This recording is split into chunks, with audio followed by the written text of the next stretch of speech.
Yeah, cool. Hey, it's Andrew Barrett here from safetyontap.com.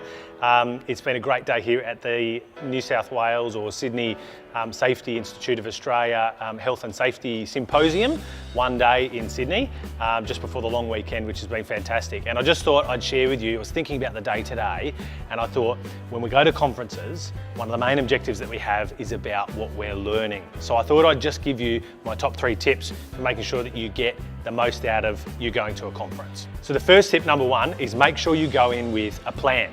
So when you have a think about the learning that happens at a conference, I want to make sure that you think about 3 things about the different ways that you can learn. The first is probably the most obvious one, which is that you get information, you get knowledge.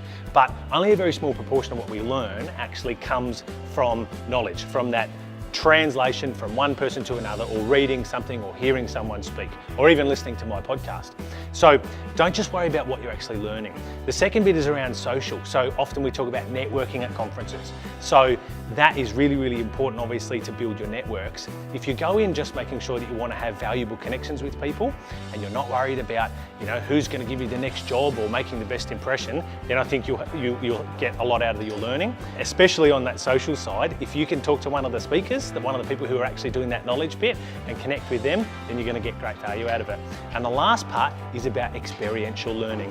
The conference today was really fantastic because they built into the program lots of practical stuff, lots of discussions, lots of reflection, lots of just doing the knowledge and the things that we were talking about. So from that point of view, make sure that if you don't get that at a conference, that when you go away, you reflect on what you can actually put into action. So those 3 things, make sure you go in with a plan and think about what you're going to learn, the knowledge, make sure you're socializing, you're networking, and you're doing that with intention, and then make sure that you're putting it into practice either on the day or sometime afterwards.